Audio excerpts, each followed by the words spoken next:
un destructor estadounidense, el US Gravely. Fernando, ¿cómo ves estos ataques por parte de los hutíes, que parecía que se habían relajado un poquito en los últimos días, pero que, como decimos ayer, atacaron a un destructor estadounidense? Siguen también las tensiones en el Mar Rojo, con todo lo que conlleva también a nivel económico. Pues fíjate, es decir, date cuenta que Irán ha aprendido mucho en los últimos tiempos. Lo movemos con cómo ha desarrollado sus sistemas de armamento y de manera asimétrica. Lo útiles que son sus drones, aunque sean tecnológicamente inferiores a los norteamericanos, por ejemplo. Y no solo ha evolucionado en eso, sino que ha evolucionado también en una cosa en la que los norteamericanos son especialistas, o eran especialistas, y allá pues no son ellos solos, que es en las guerras proxy. Y le ha planteado a través de lo que llaman el eje, ¿cómo es? El eje de la dignidad, me parece que es algo así. Es decir, los Houthis, Hezbollah, Hamas, aunque Hamas es un elemento extraño, porque al fin y al cabo Irán ha tenido muchos problemas con Hamas antes y bueno, hubo una reconciliación posterior, pero bueno, están ahí, Siria, etcétera. Bueno, todo eso lo que está haciendo es que ha generado a Israel una guerra proxy, es decir, una guerra proxy en muchos ámbitos. Y el Yemen, además, con una situación para Estados Unidos que no tiene ninguna solución. Es decir, bueno, los hutis pueden seguir atacando barcos de vez en cuando, no hace falta ni siquiera que les den, con que salten un misil, y aunque lo derriben los norteamericanos, da igual. Es decir, ¿por qué? Porque eso lo que lleva es a pérdidas financieras enormes de Israel. Los norteamericanos no van a pasar de hacer esto, de bombardear a los Houthis de vez en cuando, pero tampoco con ello van a conseguir nada especial, porque ya lo han visto, lo han estudiado, y la única manera que tendrían de poder castigar, digamos, o de poder parar de una forma seria a los Houthis, que no olvidemos, llevan ya muchos años en guerra, sería entrando por tierra, y eso no lo van a hacer porque sería un desastre, sería un segundo Afganistán. Luego, ahora mismo tienes a Estados Unidos en una situación de debilidad en Oriente Medio tremenda, porque no puede atacar a Irán, sería un desastre, no puede atacar a los Houthis, de verdad digo, sería un desastre, está presionando a Israel, pero el gobierno de Israel con Netanyahu pues hace lo que le da la gana, y está pensando más en el caso de Netanyahu, en su supervivencia política que en otras cosas, y yo ahí lo veo, cada vez peor. No olvidemos que a lo mejor se puede quedar nada la decisión que tuvieron los rusos ya de poner a patrullar aviones rusos desde Siria en las cercanías de los Altos del Golán. Es decir, cuidado, porque hay muchos intereses ahí metidos, y Israel se ha comportado de una forma absolutamente ridícula y absurda. O sea, yo lo vengo diciendo desde el principio. Si Israel, hablando por Israel, vamos, cuando me refiero a Israel me refiero al gobierno de Netanyahu y de extremistas como Ben-Gvir y Smotrich, o el ministro de Cultura, que ya ha dicho por segunda vez que había que bombardear nuclearmente Gaza. Es tremendo, bueno, no se enteran de nada, ¿no? Si bombardear nuclearmente Gaza, con lo pequeño que es Israel, se les extiende la radioactividad a todo Israel. Pero bueno, estas barbaridades que nos vienen soltando cada 2 por 3. Hubo una pelea el otro día, la última reunión de gobierno, que acabaron a grito pelado, es decir, se oía en todos los sitios, la prensa iraní lo recoge, y porque bueno, hay una ala que querría ir más allá y que querría provocar a Irán también, y otra gente que más moderada, dentro de lo que cabe. La situación para Israel es dramática, es decir, y tuvieron un fallo, es decir, en vez de pararse a reflexionar el día 7, acabar con la ofensiva que había hecho Hamas en territorios israelíes y pensarse qué medidas tomarían después, se dedicaron a lanzar barbaridades y sobre todo a proclamar objetivos que no van a poder cumplir. Acabaremos con Hamas, no van a acabar con Hamas, pueden matar a muchos, pueden descabezar la cúpula en Gaza, pero no van a acabar con ellos. Esto es absurdo, entre otras cosas porque Hamas no está solo en Gaza. Quiero decir, es muy fácil que luego, con el paso del tiempo, se pueda volver a reproducir. Y si no es Hamas, con la cantidad de gente que están matando, de niños, etcétera, pues si es que tienes un caldo de cultivo para que salga un Hamas 2.0 o algo equivalente. Es decir, ahí no hay solución. Y luego, además, otra cosa que es incompatible, los rehenes. Claro, es que si las manifestaciones que está habiendo ya en Israel por parte de los propios ciudadanos israelíes contra Netanyahu y su gobierno y por parte de las familias porque no hacen nada para poder rescatar a los rehenes, es decir, están siendo tremendas de frente de la casa del propio Netanyahu. Al final va a tener que ceder a hacer algún tipo de tregua con declaraciones, no olvidemos, que acaban de hacer los intermediarios habituales en esto, que son Qatar y Egipto. No, que es que no, los israelíes no quieren, no están por la labor por el momento. Entonces, claro, ahí se encuentra en una situación tremenda y el peligro está pues en que quiera escalar para permanecer en el poder más tiempo. Y eso no hace falta que entre en guerra directa con Irán. Lo puede hacer, como lo están anunciando ya, de que ya veremos luego si lo hacen o no, pero están anunciando ya de que van a hacer una gran incursión en el Líbano contra Hezbollah, al menos hasta Río Litani. Ya digo, esto es lo que están proclamando claramente y en los propios militares incluso. Bueno, ya veremos, pero eso sería otro error porque sería abrir un frente nuevo y no olvidemos, es que ahora mismo el ejército israelí está sufriendo mucho. El ejército israelí tiene unos reservistas que ocupaban sus trabajos correspondientes y que ya no trabajan, 350.000 movilizados inicialmente. Israel tiene unos problemas económicos porque no olvidemos, es un estado parcialmente subvencionado por Estados Unidos. Sus empresas de armamento están teniendo problemas para exportar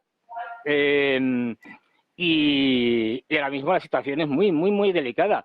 De ahí que yo digo que Israel, aunque gane militarmente todas las batallas, va a perder la guerra. Yo creo que es algo clarísimo. ¿Por qué? Porque no se pararon a reflexionar y propusieron objetivos como pasó en la guerra del 2006, que eran incumplibles o que luego no podrían cumplir. Pendientes de esto, pendientes de la derrota, en este caso de Israel. Daniel, sé que te tienes que ir, si te parece, cuéntanos un par de minutitos cómo ves estos ataques por parte de los hutíes y sobre todo lo que vaya a hacer o cómo puede protegerse Estados Unidos.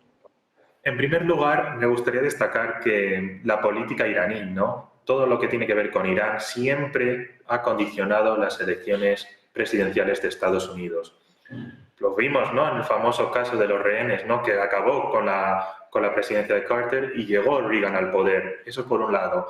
Los iraníes han aprendido muy bien a lo largo de estos años a la hora de condicionar la agenda presidencial de los Estados Unidos. Lo vimos también con el acuerdo nuclear de Obama alcanzado, que luego fue roto por Donald Trump. O sea, no se puede descartar nunca lo que ocurra en Oriente y concretamente con Irán, lo que vaya a ocurrir en las elecciones de Estados Unidos. Eso en primer lugar. Cuando hablamos de la crisis del Mar Rojo, es verdad que todo lo que está ocurriendo con los hutíes, lo que está ocurriendo con Hezbollah, ¿no?, por un lado, y luego también por Hamas, hay que destacar que los únicos, entre comillas, organizaciones o grupos árabes son los hutíes, los de Hezbollah, Hamas y milicias iraquíes, los que están de alguna forma dando respuesta a lo que está ocurriendo ahora mismo en el conflicto israelí con Gaza.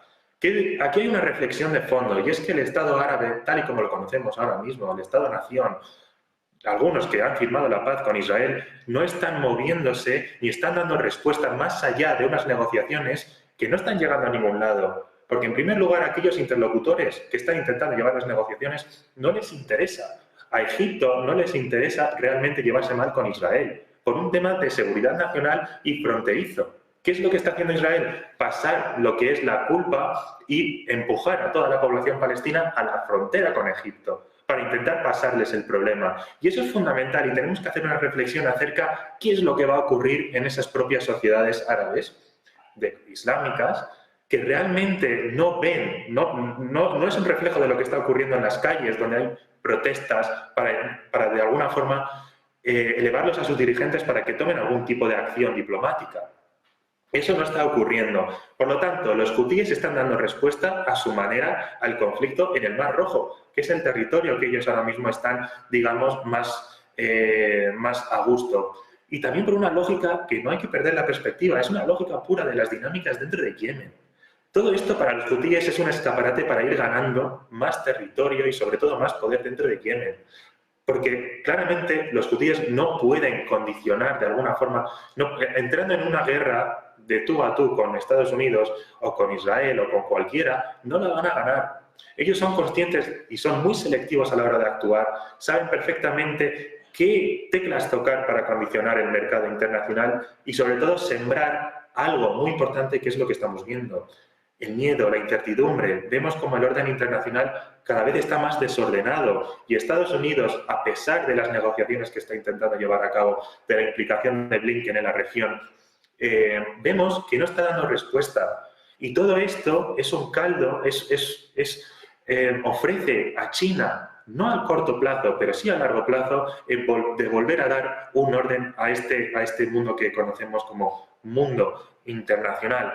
Pero efectivamente, yo creo que es muy importante seguir las dinámicas internas en Irán, escuchar lo que se dice dentro de Irán y sobre todo no ligarlo fuera de la ecuación de las elecciones presidenciales. Totalmente cierto, si hay alguna respuesta hacia Irán será a través de los proxies o fuera de las fronteras de Irán, porque si entramos dentro de las fronteras el tablero regional cambiaría por completo. Y algo que creo que es importante tener en cuenta, si algo va a condicionar las elecciones presidenciales de Biden, aparte de lo que está ocurriendo en la región, no hay que descartar el tema nuclear. Porque si Irán finalmente tiene capacidad y finalmente se decide a tener un arma nuclear, ya estaremos hablando de un escenario completamente distinto a la región. Y parece mentira que eso haya quedado en un segundo plano, que era uno de los temas antes de las protestas por la muerte de Mahsa Amini en Irán, que la administración Biden quería evitar a toda costa, porque un Irán nuclear realmente condicionaría no solo su legislatura, sino realmente las elecciones presidenciales. Y por último, yo creo que estamos ahora mismo en un momento de tensión, pero también hay que entender muy bien la retórica iraní y la retórica revolucionaria, que siempre se eleva para justificarse internamente, pero a la hora de la acción son muy calculadores y son conscientes de que cualquier acción que Irán haga va a tener consecuencias dentro.